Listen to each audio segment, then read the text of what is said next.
Good morning students. पिछली class में हमने डिस्कस किया था Clausius Clapeyron equation and its consequences. ठीक है, अब पिछली बार जो हमने ख़त्म किया पिछले लेक्चर में वो किया था phase diagram and triple point पे। ट्रिपल पॉइंट हमने देख लिया था कि कोई भी अगर आपके पास सब्सटेंस है तो उस सब्सटेंस का एक ऐसा पॉइंट एग्जिस्ट करेगा जिस पॉइंट के ऊपर वो substance solid, liquid and gaseous phase में, उस टेम्परेचर के ऊपर वो substance solid, liquid and gaseous तीनों फेज में कोएग्जिस्ट करेगा। टेम्परेचर प्रेशर की कंडीशन थोड़ी सी चेंज हुई तो वो अपने फेज को क्या कर जाएगा, शिफ्ट कर जाएगा। तो पिछली बार हमने पीटी डायग्राम पे, प्रेशर टेम्परेचर डायग्राम पे ट्रिपल पॉइंट देख लिया था। एक बार उसको थोड़ा सा रिपीट कर लेते हैं कि यहाँ पे अगर आपके पास बेसिकली ये ट्रिपल पॉइंट है, दिस इज फोर, अगर इस तरह से होगा बेसिकली इसमें हमारे पास अगर ये ट्रिपल पॉइंट है तो ये तीन लाइंस बनेंगी। This is called vaporization line,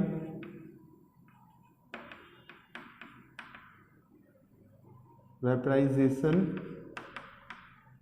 line, this is sublimation line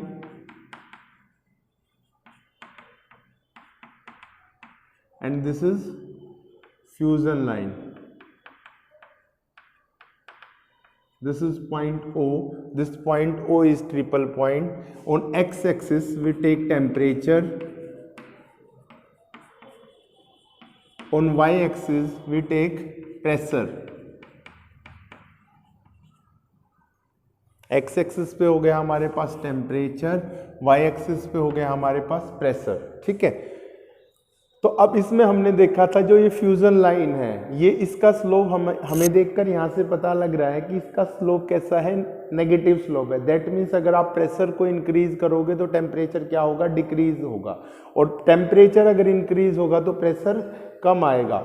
क्योंकि हमने देखा था ये किसके लिए है, वाटर टाइप के जो सॉलिड्स हैं, जिस सॉलिड्स में अगर हम क्या करें, सॉलिड स्टेट से लिक्विड स्टेट में आए, जिसके लिए टेम्परेचर क्या करेगा, डिक्रीज करेगा, ये उनके लिए है। ठीक है, तो यहाँ पे नेगेटिव स्लोप है। अगर यही चीज हम कार्बन डाइऑक्साइड के लिए बनाए तो क्या हो जाएगा, हमारा स्लोप यहाँ से पॉजिटिव आ जाएगा, और ये वाली जो फ्यूजन लाइन है ये इस तरह की होने की बजाय इस तरह से हो जाएगी। ठीक है, ये किसके लिए हो जाएगा, जो सॉलिड्स हमारे जिसमें टेम्परेचर क्या होगा, सॉरी जिसमें वॉल्यूम क्या होगा, सॉलिड से जब हम लिक्विड में जाएंगे तो सॉलिड से लिक्विड जाने में वॉल्यूम इंक्रीज करेगा। जैसे कार्बन डाइऑक्साइड या वैक्स का हमने पिछले जो लेक्चर था उसमें डिस्कस किया था एग्जाम्पल। तो अब इसके बाद ये हमारा हो गया क्या, ओ क्या बन गया, ट्रिपल पॉइंट। इस ट्रिपल पॉइंट के ऊपर इस पर्टिकुलर प्रेशर और इस पर्टिकुलर टेम्परेचर के ऊपर, अब ये पर्टिकुलर प्रेशर और टेम्परेचर हर सब्सटेंस के लिए क्या रहेगा, अलग अलग रहेगा।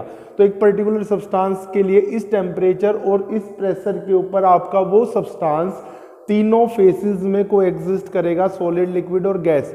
इस पॉइंट के ऊपर सॉलिड भी हो सकता है, लिक्विड, कुछ पोर्शन उसका सॉलिड रहेगा। जैसे हम फ्रीजिंग पॉइंट की बात करें या वेपराइजेशन पॉइंट की बात करें, ये वेपराइजेशन पॉइंट पे क्या होता है, जो आपका लिक्विड होता है और जो आपका गैसियस स्टेट होता है वो दोनों क्या करते हैं, कोएग्जिस्ट करते हैं। ठीक है, वो दोनों क्या करेंगे, उस फेज में कोएग्जिस्ट करेंगे। ऐसे यहाँ पे ट्रिपल पॉइंट पे तीनों फेजेस क्या करेंगे, कोएग्जिस्ट करेंगे।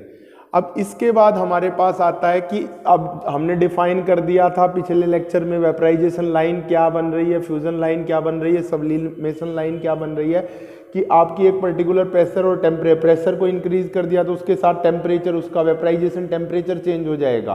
प्रेशर को और इंक्रीज कर दिया तो क्या हो जाएगा, फिर उसका वेपराइजेशन टेम्परेचर क्या हो जाएगा, चेंज हो जाएगा। तो इस लाइन के ऊपर आपको क्या मिलेगा, उसका जो वेपराइजेशन पॉइंट है वो मिलेगा। इस लाइन के ऊपर आपको क्या मिलेगा, उसका मेल्टिंग पॉइंट मिलेगा। इस लाइन के ऊपर क्या मिलेगा, सब्लिमेशन पॉइंट मिलेगा। तो अब हमें नेक्स्ट हमारी जो चीज आती है वो आती है, हम डिस्कस करेंगे कि इस वेपराइजेशन लाइन के नीचे लेफ्ट, अगर राइट साइड में बात करें वेपराइजेशन लाइन की, तो राइट साइड में आपका जो सब्सटेंस है वो किस फेज में एग्जिस्ट करेगा, वेपराइजेशन लाइन के लेफ्ट साइड में आपका सब्सटेंस किस फेज में एग्जिस्ट करेगा। ऐसे ही फ्यूजन लाइन के राइट में किस फेज में एग्जिस्ट करेगा, लेफ्ट में किस में करेगा, ऐसे ही सब्लिमेशन लाइन के। ठीक है, तो ये डिस्कस करते हैं अभी हम।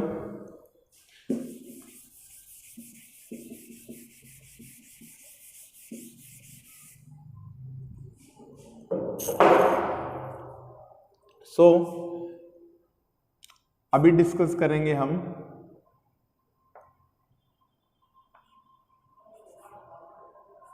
आइडेंटिफिकेशन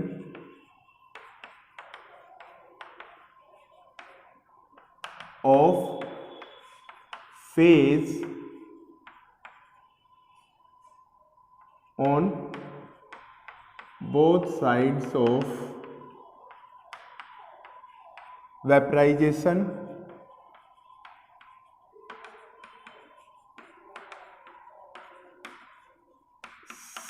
sublimation and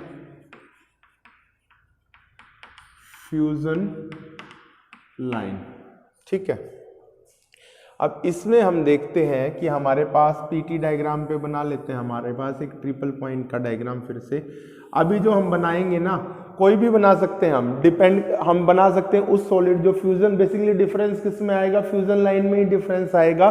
तो फ्यूजन लाइन में जो हमारे पास फ्यूजन लाइन बनाएंगे हम वाटर टाइप के लिए सॉलिड्स के लिए बनाकर भी डिस्कस कर सकते हैं और वैक्स टाइप के सॉलिड के लिए बनाकर भी डिस्कस कर सकते हैं। ठीक है, तो अभी हमने वाटर का डिस्कस कर लिया था पहले, अभी वैक्स का बना लेते हैं, कार्बन डाइऑक्साइड का बना लेते हैं फेज डायग्राम। तो हमारे पास सपोज कार्बन डाइऑक्साइड है, उस कार्बन डाइऑक्साइड के लिए हम क्या बनाते हैं, फेज डायग्राम बनाते हैं। तो जो आपका sublimation, suppose this is triple point, this is triple point. अब ये क्या होगी आपकी वेपराइजेशन लाइन का फेज क्या होगा आपका, बेसिकली वेपराइजेशन लाइन का स्लोप आपका होगा पॉजिटिव। ऐसे ही इस केस में अब ये जो कार्बन डाइऑक्साइड है, कार्बन डाइऑक्साइड कैसा आपका सॉलिड है जिसका वॉल्यूम अगर वो सॉलिड से लिक्विड में चेंज होगा तो इंक्रीज करेगा, तो इसलिए जो फ्यूजन लाइन होगी उसका भी स्लोप आपका कैसा आएगा, पॉजिटिव स्लोप आएगा। पॉजिटिव स्लोप आएगा तो इस तरह से कुछ आपकी ये फ्यूजन लाइन बन गई और ये आपकी हो गई बेसिकली सब्लिमेशन लाइन। ठीक है, तो दिस इज व्हाट, ये क्या है आपके पास, दिस इज वेपराइजेशन लाइन, ये हो गया आपके पास fusion, this is sublimation line. ठीक है, अब यहां पे आपका ये हो गया आपका triple point, this is temperature axis and this is pressure axis. ठीक है, this is pressure and this is temperature. ये आपकी होगी टेम्परेचर एक्सिस, ये होगी प्रेशर एक्सिस। अब हम क्या मान लेते हैं, कोई भी एक पॉइंट ले लेते हैं यहाँ पे, इस पे हम पहले डिस्कस करते हैं वेपराइजेशन लाइन के लिए। तो वेपराइजेशन लाइन के लिए हम क्या करते हैं, हमें देखना है कि जो आपका सब्सटेंस होगा वेपराइजेशन लाइन के राइट साइड में उसका बिहेवियर कैसा रहेगा। वेपराइजेशन लाइन कौन सी लाइन हुई, जिस लाइन के ऊपर सब्सटेंस आपका दोनों फेजेस में एग्जिस्ट कर रहा है, लिक्विड फेज में भी और वेपर फेज में भी। ठीक है, बेसिकली जो आपका वेपराइजेशन पॉइंट है वो कहाँ पे लाई करेगा, इस वेपराइजेशन लाइन पे लाई करेगा। तो हम कोई भी पॉइंट ले लेते हैं, सपोज हमने ये पॉइंट मान लिया, इस पॉइंट के ऊपर इस पॉइंट का जो प्रेशर होगा आपका, बेसिकली हमने ये माना ये वाला पॉइंट, इस पॉइंट का ये वाला आपका हो गया pressure and this is temperature. इस टेम्परेचर को T मान लेते हैं, इस प्रेशर को P मान लेते हैं। तो इस पर्टिकुलर टेम्परेचर P और इस प्रेशर P और इस टेम्परेचर T के ऊपर ये वाला पॉइंट आपका कहाँ एग्जिस्ट करता है, suppose this is point, this is O, this is point A। ये वाला जो A पॉइंट है, ये पॉइंट इस लाइन वेपराइजेशन लाइन के ऊपर एग्जिस्ट करता है। अगर मैं मान लूँ इस वेपराइजेशन लाइन के ऊपर एक पॉइंट, अगर इस लाइन को जो ये आपकी T जो लाइन बन रही है इसको मैं ऊपर एक्सटेंड कर देता हूँ यहाँ तक, और एक्सटेंड करने के बाद ये पॉइंट मान लेता हूँ कोई मैं X। तो इस X पॉइंट पे आपका टेम्परेचर प्रेशर की वैल्यू सपोज कितनी है, P1, प्रेशर की वैल्यू है P1 और टेम्परेचर की वैल्यू यहाँ पर हो जाएगी आपके पास कितनी है, इस X पॉइंट पे तो टेम्परेचर की वैल्यू क्या है, T है। लेकिन अगर P1 प्रेशर है तो उस P1 प्रेशर के कोरोस्पोंडिंग जो आपकी ये वेपराइजेशन लाइन थी इसके ऊपर किस टेम्परेचर पे पॉइंट आएगा, वो टेम्परेचर हमारे पास हो गया सपोज T1। ऐसे इसके नीचे एक पॉइंट मान लिया मैंने, ये पॉइंट मान लिया कोई यहाँ पे पॉइंट मान लिया y पॉइंट। अब इस y पॉइंट के कोरस्पॉन्डिंग आपका प्रेशर हो गया। अब इस y पॉइंट को यहाँ की बजाय ना कहीं भी मान सकते हैं, वैसे हम यहाँ मान लेते हैं इस पॉइंट को, ठीक है। इस पॉइंट के कोरस्पॉन्डिंग आपका प्रेशर हो गया, ये वाला प्रेशर है आपका P and this is P1, और इसके कोरस्पॉन्डिंग आपका आप टेम्परेचर, जिस टेम्परेचर पे ये जो ये जो P2 प्रेशर है आपका, जो प्रेशर P2 है, ये प्रेशर P2 किस टेम्परेचर पे जाके आपका क्या करेगा, इस लाइन पे लाई करेगा, वो टेम्परेचर हम मान लेते हैं टेम्परेचर T2, ठीक है। अब समझने वाली बात है, अब हमने एक पॉइंट ले लिया x, एक पॉइंट ले लिया y। हमने इस लाइन यहाँ पे पॉइंट पहले एक A पॉइंट माना था, जिस A पॉइंट क्या कर रहा था, इस वेपराइजेशन लाइन पे लाई कर रहा था, ठीक है। वेपराइजेशन लाइन पे लाई कर रहा था उस प्रेशर P, और उस प्रेशर जो पॉइंट हमने माना था ये, बल्कि ये जो पॉइंट P माना था ना हमने यहाँ पे, ये है आपका प्रेशर P, ठीक है। इस प्रेशर P और इस टेम्परेचर T, ये जो आपका प्रेशर P आपने माना और जो ये टेम्परेचर T आपने माना, इस प्रेशर P और इस टेम्परेचर T पर जो आपका सब्सटेंस है वो दोनों फेजेस में कोएग्जिस्ट कर रहा है, लिक्विड में और वेपर फेज में। तो अब हमने एक पॉइंट ऊपर x मान लिया, इसी लाइन के ऊपर पॉइंट मान लिया x। अब इस x पॉइंट पे क्या हो रहा है, आपका प्रेशर तो क्या बन गया, P1 बन गया, लेकिन आपका टेम्परेचर कितना है, T ही है, ठीक है। तो अब हमें क्या देखना है कि अगर हमारे पास प्रेशर P1 बन चुका है और अगर इसके इस प्रेशर P1 पर आपका जो वेपराइजेशन पॉइंट होगा, ठीक है, वो वेपराइजेशन पॉइंट कौन सा होगा, वेपराइजेशन पॉइंट कौन सा होगा, ये वाला होगा वेपराइजेशन पॉइंट। तो इस वेपराइजेशन पॉइंट के कोरस्पॉन्डिंग क्या है, T1 है, कि अगर आपने प्रेशर P1 कर दिया तो जो आपका वेपराइजेशन पॉइंट था वो वेपराइजेशन पॉइंट शिफ्ट हो चुका है T1 पर। अब T1 टेम्परेचर होगा तो वेपराइजेशन पॉइंट आएगा, मतलब उस पॉइंट के ऊपर आपके दोनों फेज को एग्जिस्ट करेंगे, लिक्विड और गैसियस स्टेट। और इस टेम्परेचर से अगर ज़्यादा टेम्परेचर हो जाएगा तो आपका कौन सा स्टेट चला जाएगा, वेपर स्टेट चला जाएगा। अब हमारा प्रेशर तो P1 हो चुका है, टेम्परेचर हमारा T1 ही है, टेम्परेचर T है, इसका मतलब क्या हो गया, ये T इस T1 से कम है। अगर टेम्परेचर T1 से कम है कि T1 टेम्परेचर पे तो आपका क्या है, वेपर बनने स्टार्ट हो गए, वेपराइजेशन पॉइंट आ गया, लेकिन टेम्परेचर T से अगर कोई टेम्परेचर नीचे होगा, इसका मतलब उस टेम्परेचर पे आपका सब्सटेंस किस में होगा, एग्जिस्ट करेगा, लिक्विड स्टेट में एग्जिस्ट करेगा। इसका मतलब अगर हम इस x पॉइंट को माने तो इस x पॉइंट के ऊपर हमारे पास क्या होगा, इस x पॉइंट के ऊपर हमारा सब्सटेंस कैसा होगा, लिक्विड स्टेट में होगा। अब हमने दूसरा पॉइंट y माना, इस लाइन के इधर या इस लाइन के नीचे अगर हम मान लें y पॉइंट, तो इस y पॉइंट के ऊपर आपका प्रेशर हो चुका है P2, ठीक है। और टेम्परेचर जो हमने रखा है, इसके नीचे पॉइंट मानने का मतलब है कि हमने अभी प्रेशर को चेंज कर दिया लेकिन टेम्परेचर को, सब्सटेंस के को चेंज नहीं किया, टेम्परेचर हमने T ही रखा है। लेकिन अगर हमें इस प्रेशर P2 पर क्या करना है, वेपराइजेशन पॉइंट पर जाना है, तो वेपराइजेशन पॉइंट पे जाने के लिए हमें टेम्परेचर कितना करना पड़ेगा, T2 टेम्परेचर करना पड़ेगा। अगर वेपराइजेशन पॉइंट पे पहुंचना है तो क्या करना पड़ेगा, टेम्परेचर T2 करना पड़ेगा, लेकिन हमारा टेम्परेचर अब T2 नहीं है, हमारा टेम्परेचर कितना है, T है। ये टेम्परेचर T2 से क्या है, ज़्यादा है। अगर टेम्परेचर T2 से ज़्यादा होगा तो एक ही फेज एग्जिस्ट करेगा, कौन सा एग्जिस्ट करेगा, कम टेम्परेचर में तो आपका लिक्विड एग्जिस्ट कर रहा था। अगर वेपराइजेशन पॉइंट से ऊपर चले गए, वेपराइजेशन पॉइंट में वेपर बनने स्टार्ट हो गई और उस टेम्परेचर से अगर हम उस टेम्परेचर को क्रॉस कर गए तो आपका लिक्विड सारा का सारा किस में कन्वर्ट हो गया, वेपर्स में कन्वर्ट हो गया। तो इस y पॉइंट पे आपके क्या करेंगे, सारे के सारे वेपर्स लाई करेंगे, सारे का सारा जो स्टेट होगा वो क्या होगा, वेपर स्टेट में होगा। जो कार्बन डाइऑक्साइड है उसके वेपर्स लाई करेंगे इस पॉइंट y पर। इसका मतलब अगर हम इस लाइन के लेफ्ट में गए, जो ये वेपराइजेशन लाइन है, इस वेपराइजेशन लाइन के लेफ्ट में जाते हैं तो हमें क्या मिलेंगे, सारे के सारे क्या मिलेगा, लिक्विड मिलेगा। अगर वेपराइजेशन लाइन के राइट में या इसके नीचे जाएंगे तो हमें क्या मिलेगा, सारा का सारा क्या मिलेगा, सारा का सारा वेपर स्टेट मिलेगा। ऐसे ही अगर हम फ्यूजन लाइन की बात करें तो फ्यूजन लाइन के लिए भी हम 2 पॉइंट इस तरह से मान के शो कर सकते हैं कि फ्यूजन लाइन के राइट साइड में हमारे के पास सारे के सारे लिक्विड एग्जिस्ट करेंगे और फ्यूजन लाइन के लेफ्ट में हमारे पास सारा का सारा क्या एग्जिस्ट करेगा, सॉलिड एग्जिस्ट करेगा। ऐसे ही सब्लिमेशन लाइन के लिए हम क्या बोल सकते हैं, सब्लिमेशन लाइन के राइट में हमारे पास क्या एग्जिस्ट करेंगे, सब्लिमेशन लाइन के सब्लिमेशन में क्या होता है, सॉलिड डायरेक्टली वेपर्स में कन्वर्ट हो जाता है। तो इस सब्लिमेशन लाइन के राइट में हमारे पास वेपर्स एग्जिस्ट करेंगे और इसके लेफ्ट में सॉलिड स्टेट रहेगा। तो इसका मतलब क्या हो गया, इस पूरे पोर्शन में ये वाला पूरा पोर्शन सॉलिड बन गया, इस पूरे रीजन में लिक्विड बन गया और इस पूरे रीजन में क्या बन गया, गैस बन गई।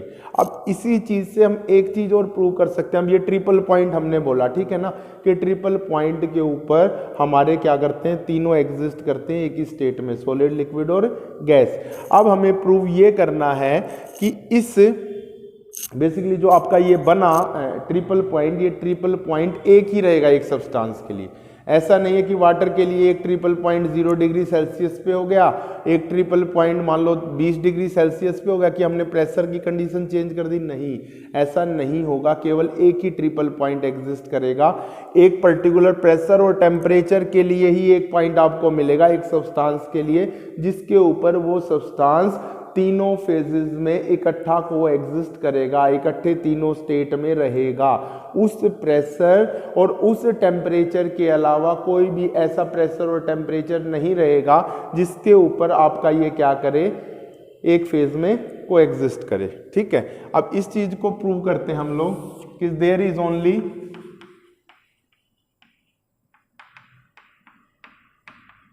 वन ट्रिपल पॉइंट, कि हमारे पास केवल एक ही ट्रिपल पॉइंट होता है फॉर ए सब्सटेंस। ठीक है, अब इस चीज को प्रूव करने के लिए कोई भी चीज अगर हमें ये प्रूव करनी है कि ऐसा होगा, तो वो प्रूव करने के लिए हम उल्टे भी चल सकते हैं। उल्टे कैसे चलेंगे, हम मान के चल पड़ते हैं कि हमारे पास एक से ज्यादा ट्रिपल पॉइंट एग्जिस्ट करते हैं। हम मान के चल पड़ते हैं कि हमारे पास एक से ज्यादा ट्रिपल पॉइंट एग्जिस्ट करते हैं। तो एक से ज्यादा ट्रिपल पॉइंट अगर हमारे पास एग्जिस्ट करेंगे तो ये इस तरह से हम क्या कर लेते हैं, ये वाली होगी हमारे प्रेशर की जगह मैं P लिख लेता हूँ, pressure axis, this is what, this is temperature axis, this is pressure axis and this is temperature axis. ठीक है, अब अगर हमारे पास एक से ज़्यादा ट्रिपल पॉइंट एग्जिस्ट करते हैं तो इसका मतलब क्या हो गया, ये होगी हमारे पास, ये इस तरह से हमारे पास फ्यूजन लाइन हो गई, ये वाली हमारे पास वेपराइजेशन लाइन हो गई और ये वाली हमारे पास basically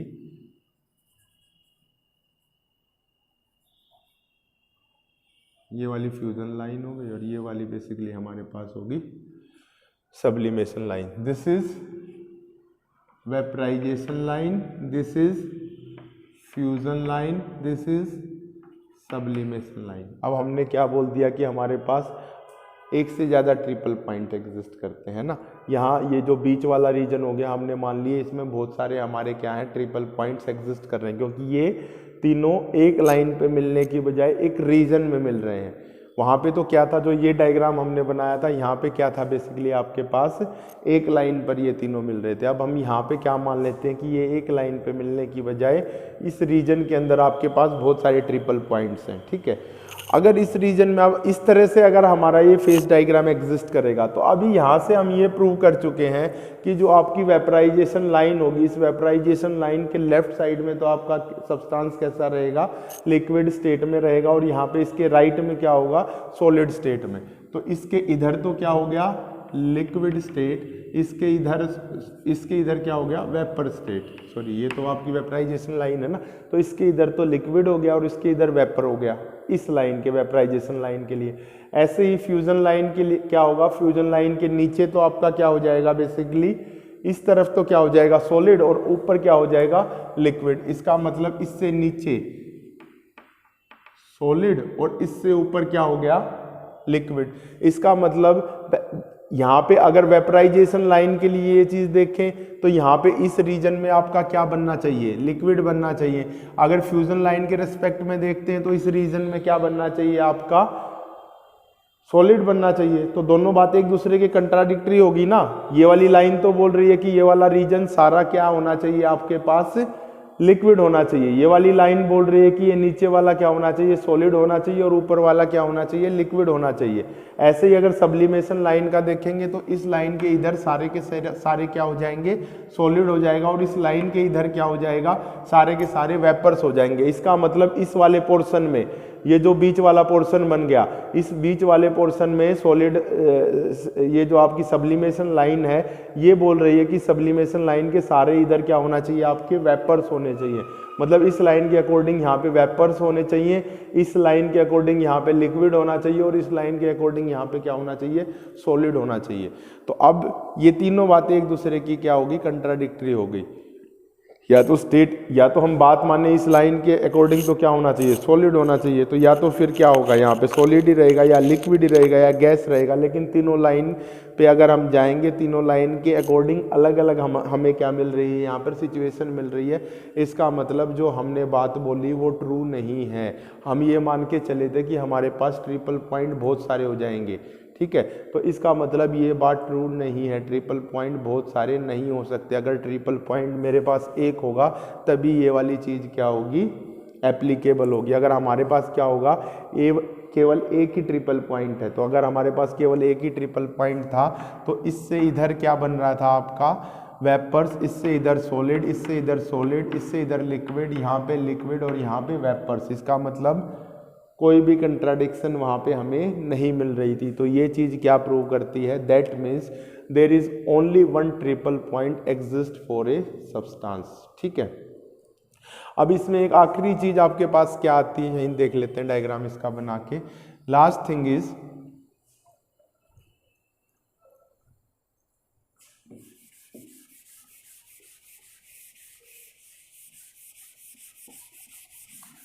sublimation and phase diagram. ठीक है, सब्लिमेशन एंड फेज डायग्राम का मतलब क्या हुआ, जैसे हम देखते हैं, ठीक है, topic is sublimation and phase diagram. अब हमने एक एग्जाम्पल भी लिया था कि जैसे सॉलिड में क्या करेंगे, सॉलिड को आप हीटअप करोगे तो सॉरी वाटर को हीटअप करोगे या फिर आइस को आप हीटअप करोगे तो आइस हीटअप होगे किस में कन्वर्ट होगी, वाटर में कन्वर्ट होगी, और फिर वाटर को हीटअप करोगे तो वो किस में कन्वर्ट होगा, वेपर्स में कन्वर्ट होगा। लेकिन आप कैम्फर या कपूर की गोली जो हम बोलते हैं, अगर कपूर की गोली आपके पास, उसको हीटअप करोगे तो वो लिक्विड में कन्वर्ट होने की बजाय डायरेक्टली वेपर्स में कन्वर्ट हो जाती है। ऐसा क्यों होता है, ऐसा वाटर के लिए क्यों नहीं होता? तो वही चीज हम यहाँ पे क्या डिस्कस करेंगे, सब्लिमेशन एंड फेज डायग्राम। अब हमारे पास बेसिकली क्या है, ये इस तरह से एक, ये यहाँ पर आपका बन गया, ये पॉइंट हो गया।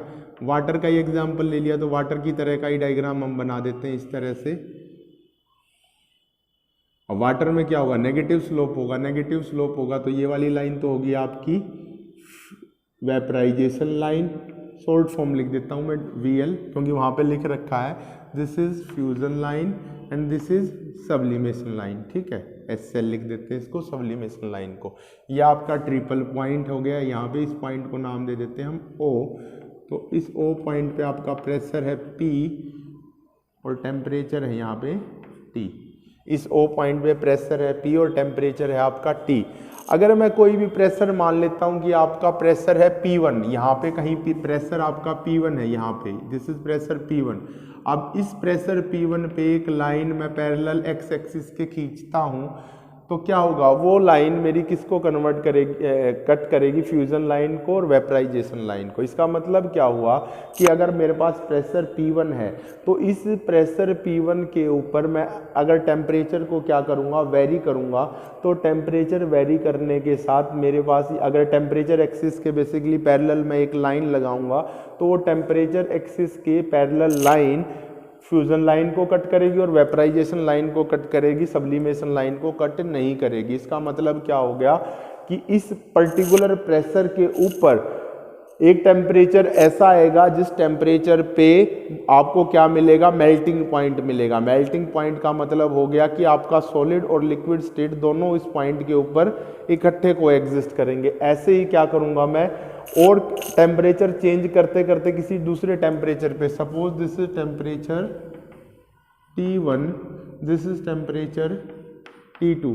जब मैं टेम्परेचर प्रेशर मैंने फिक्स कर लिया, प्रेशर फिक्स कर लिया P1 प्रेशर फिक्स करने के बाद मैंने टेम्परेचर को वेरी करना शुरू किया, तो उस टेम्परेचर पर उस प्रेशर पर T1 टेम्परेचर पे तो मेरे को क्या मिलेगा, फ्यूजन लाइन पे एक पॉइंट मिलेगा। फ्यूजन लाइन पे एक पॉइंट मिलने का मतलब हो गया कि मेल्टिंग पॉइंट मेरे को मिल गया। सॉलिड और लिक्विड दोनों इस पॉइंट के ऊपर कोएग्जिस्ट कर रहे हैं। इस पॉइंट से कम टेम्परेचर होगा तो सॉलिड रहेगा, टेम्परेचर ऊपर हो गया इस पॉइंट से तो लिक्विड स्टेट हो जाएगा। ऐसे ही दूसरा टेम्परेचर T2 पे मुझे क्या मिलेगा, वेपराइजेशन पॉइंट मिलेगा।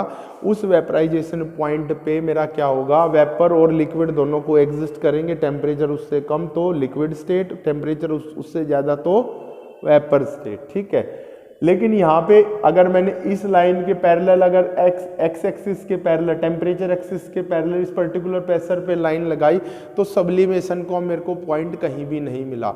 तो यही कारण है कि जो बेसिकली एटमॉस्फेरिक प्रेशर है वो एटमॉस्फेरिक प्रेशर वाटर के लिए तो क्या है, इस ट्रिपल पॉइंट वाले प्रेशर से ज़्यादा है, इस ट्रिपल पॉइंट वाले प्रेशर से ज़्यादा है। तो जब हम टेम्परेचर, इस पर्टिकुलर प्रेशर के ऊपर टेम्परेचर का वेरिएशन कर रहे हैं तो उस टेम्परेचर के वेरिएशन के साथ हमें केवल फ्यूजन लाइन पे एक पॉइंट मिलता है और वेपराइजेशन लाइन पे एक पॉइंट मिलता है। दैट मीन्स हमारा जो सॉलिड है वो लिक्विड में कन्वर्ट होता है और लिक्विड किस में कन्वर्ट होता है, गैसीय स्टेट में कन्वर्ट होता है इन केस ऑफ वाटर। ठीक है, ऐसे ही अगर मैं क्या मान लूँ, मेरा प्रेशर ये ट्रिपल पॉइंट का प्रेशर, अगर मैं अब एग्जांपल में वाटर का ही लेके चल रहा हूँ, ठीक है, तो अब उस वाटर के लिए ही प्रेशर मैंने क्या सेट कर दिया, P2 सेट कर दिया, फिक्स कर दिया प्रेशर को मैंने P2। अब एटमॉस्फेरिक जो प्रेशर लग रहा है वो तो लग रहा है, उसके अलावा हम प्रेशर को चेंज भी तो कर सकते हैं। वाटर को एक चैम्बर में ले लिया, उसको क्या कर दिया, पिस्टन से प्रेस कर दिया, बिल्कुल उसके ऊपर हमने एक्स्ट्रा प्रेशर लगा दिया। एक्स्ट्रा प्रेशर लगा दिया या प्रेशर को क्या कर दिया, अब हमने इस केस में क्या किया, प्रेशर को एटमॉस्फेरिक प्रेशर से भी रिड्यूस कर दिया। 1 एटमॉस्फेयर का जो प्रेशर लग रहा है उस प्रेशर से भी कम प्रेशर कर दिया। अगर उस प्रेशर से कम प्रेशर करेंगे तो हम क्या कर देंगे, हम नीचे आ जाएंगे।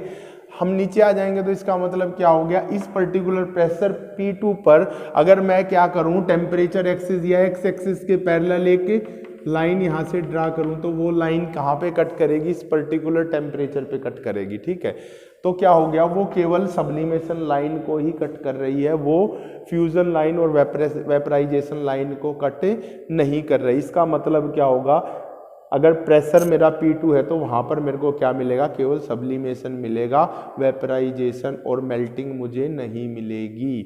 ठीक है, तो वही केस जैसे हम कैम्फर की बात करते हैं ना, तो जो एटमॉस्फेरिक प्रेशर है ना, बेसिकली कैम्फर का जो ट्रिपल पॉइंट है, तो कैम्फर का ट्रिपल पॉइंट इस एटमॉस्फेरिक प्रेशर से क्या है, ज़्यादा है। यहाँ पे क्या हो गया, ट्रिपल पॉइंट क्या है, इस P2 से ये ट्रिपल पॉइंट ज़्यादा है, P2 से ट्रिपल पॉइंट ज़्यादा है, तो इसका मतलब कैम्फर के लिए जो एटमॉस्फेरिक प्रेशर है ना, जो उसका ट्रिपल पॉइंट है, वो ट्रिपल पॉइंट का प्रेशर एटमॉस्फेरिक प्रेशर से ज़्यादा है। तो एटमॉस्फेरिक प्रेशर से ज़्यादा होगा तो ये वाली जो सिचुएशन मिलेगी, यहाँ पे हमें क्या मिलेगा, जो प्रेशर आपका एटमॉस्फेरिक प्रेशर है वो इस ट्रिपल पॉइंट के प्रेशर से नीचे पड़ रहा है और इसलिए हमें क्या मिल रही है, वहाँ पे सब्लिमेशन मिल रही है, खाली वेपराइजेशन और आपका फ्यूजन नहीं मिल रहा, वेपराइजेशन लाइन और फ्यूजन लाइन नहीं मिल रही। इसलिए वो क्या हो रही है, कैम्फर की जो गोली है वो डायरेक्टली किस में कन्वर्ट हो रही है, वेपर्स में कन्वर्ट हो रही है। वाटर के लिए भी यही चीज़ हो सकती है। अगर प्रेशर को अब जो हमारा एटमॉस्फेरिक प्रेशर P1 पे है ना, उस प्रेशर को हम रिड्यूस कर दें, प्रेशर को कम कर दें, उसको वाटर को एक ऐसे चैम्बर में ले लें जहाँ पे हमारा क्या है, प्रेशर हम कम कर दें। अगर उस चैम्बर में लेके हमने प्रेशर कम करते चले गए तो एक पॉइंट ऐसा आ जाएगा कि वो ट्रिपल पॉइंट से नीचे का प्रेशर हमारा चला जाएगा। अगर वो नीचे का चला गया तो उस पॉइंट के ऊपर आइस जो है आपकी वाटर में कन्वर्ट नहीं होगी, डायरेक्टली किस में कन्वर्ट होने लग जाएगी, वेपर्स में कन्वर्ट होने लग जाएगी। तो यहाँ से हम क्या समझते हैं कि तीनों आपके एग्जिस्ट नहीं कर सकते इकट्ठे, वो तो ट्रिपल पॉइंट पे ही एग्जिस्ट करेंगे, है ना। तो तीनों चीज़ें अगर आपको, तीनों चीज़ें नहीं हो सकती, या तो आपका सॉलिड से लिक्विड में कन्वर्जन होगा और लिक्विड से गैस में कन्वर्जन होगा, या डायरेक्टली सॉलिड से गैस में कन्वर्जन होगा। ठीक है, ऐसा नहीं हो सकता कि सॉलिड से लिक्विड में भी हो जाए और सॉलिड से गैस में भी हो जाए, ये दोनों चीज़ें एक साथ इकट्ठे एग्जिस्ट नहीं करेंगी। तो इसी के साथ आपकी ये हाफ यूनिट क्या हो जाती है, कंप्लीट हो जाती है। अब नेक्स्ट हाफ जो आपकी बची, ठीक है, वो अगले लेक्चर में डिस्कस करेंगे, लेकिन उससे पहले एक सेंटेंस में लिखूंगा, वो सेंटेंस आप लोगों को सबको याद करके रखना है। Statistical physics and thermodynamics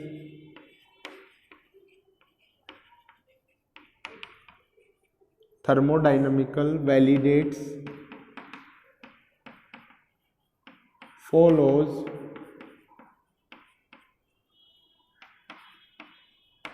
guidelines and useful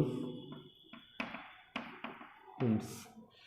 ये लाइन अभी सबको रट के रखनी है। जो थर्मोडाइनमिकल फंक्शंस हम डिस्कस करेंगे नेक्स्ट यूनिट में, तो इस लाइन की बहुत इंपॉर्टेंस है। क्रैम कर लो, मान लो इसको, पूरी लाइन को क्रैम करके रखना है। Statistical physics and thermodynamical validates follows guideline